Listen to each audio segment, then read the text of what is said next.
मो नाटा हूँ स्निग्धाराणी पाणी गुम्मा जीपी गुम्मा ब्लॉक।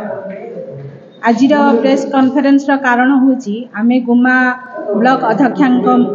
जो अवहेला जो आम समस्त प्रति जो तांकर कोऑपरेशन अभाव रहिला से आम असंतुष्ट होइकी आम बीजेडी रु आम 14 जन समिति सभ्या इस्तीफा दौचु। आज्ञा आम यही कार्य जो तांकर जो समस्त कार्य जहाँ किसी सरकार अनुदान आसी सरकार तरफ से सब ठीक भाव यूटिलाइज हो पारनी कि लोक मैंने तार सुविधा पाई पारु नाहंती। जेहेतु गुम्मा ब्लॉक गोटे आदिवासी अधिष्ठित अंचल से ये शिक्षार स्वास्थ्यर आ पानीर बहुत समस्या रोचे से सब क्षेत्र में मैं बहुत चेष्टा भी करूँ कि जेमिति कि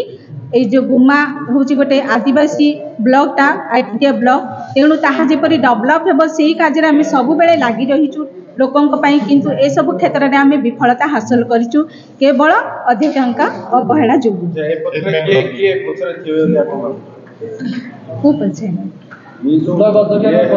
पछरे आम तो कहीपरूनी सेमती किसी पछरे किए रही कहीं ना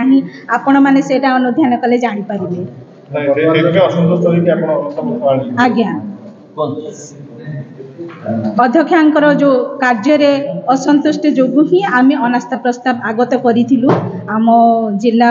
उपजिलापाल पाखरे तो से हिसाब से नोटिस भी करते कि 20 तारीख में आमर जो भोटिंग थिला अनास्था प्रस्ताव सपक्ष और विपक्ष से उद्देश्य आम उपस्थित भी हेलु ठीक टाइम रे तो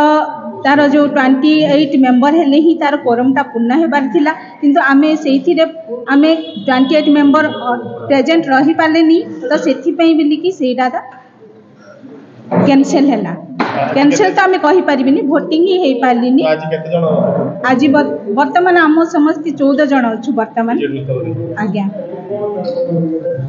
तो आगो को आपण माने विचार करंतु भोटिंग जिते बड़े हेलानी भोटिंग हेइथिले तार आगामी पंथटा कौन जना पड़िबो किंतु से माने कहउछन्ती कि आमे जीती गलु बोली तो एटा को हिसाब रे आपण माने सेटा विचार करिवे।